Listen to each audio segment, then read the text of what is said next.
ದೇವಾಲಯ ಯಾರ್ದು ಸತ್ತಲ್ಲ, ಹೌದು, ಸಾರ್ವಜನಿಕರ ಸತ್ತು. ಸಾರ್ವಜನಿಕರ ಸ್ವತ್ತು. ಇದನ್ನ ಕೇಳೋದಕ್ಕೆ 1000 ಜನ ಬರ್ತಕ್ಕಂಥ ಭಕ್ತಾದಿಗಳು ಎಲ್ಲರಿಗೂ ಹಕ್ಕಿದೆ.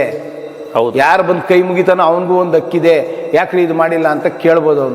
ಅವನು ಪ್ರಜೆ, ಈ ದೇಶದ ಮೊಟ್ಟ ಮೊದಲ ಪ್ರಜೆ ಅವನು.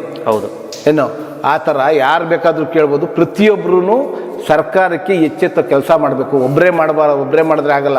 ಏನೋ ಒಂದು ಟಿ ವಿಯಲ್ಲಿ ಬರಬೇಕು ಅಂತ ಹೇಳ್ತಾನೆ, ಏನೋ ಒಂದು ಹೈಲೈಟ್ ಆಗಬೇಕು ಅಂತ ಹೇಳ್ತಾನೆ ಅಂತಲ್ಲ. ನಾವು ಯಾವ ಥರ ದೇವ್ರು ಪ್ರತಿಯೊಬ್ಬರು ಬಂದು ಕೈ ಮುಗಿದು ಕೇಳ್ಕೊಳ್ತೀವೋ ಅದೇ ರೀತಿ ಸರ್ಕಾರಕ್ಕೂ ಪ್ರತಿಯೊಂದು ಆಗುವಗಳ ಬಗ್ಗೆ, ತಪ್ಪು ಬಗ್ಗೆ, ಈಗ ಯಾರು ಇಲ್ಲಿ ಕಸ ಹಾಕವ್ರೆ, ಯಾಕೆ ಕಸ ಎತ್ತಿಲ್ಲ ನೀನು, ಗುಡಿಸಿಲ್ಲ ಅಂತ ಕೇಳಬೇಕು. ಪ್ರಶ್ನೆ ಮಾಡಬೇಕು. ಐನೋರ್ಗೆ ಯಾಕೆ ಸ್ವಾಮಿ ನೀವು ಸರಿ ಟೈಮಿಗೆ ಬಕ್ಲು ತೆಗ್ದಿಲ್ಲ ಅಂತ ಕೇಳಬೇಕು.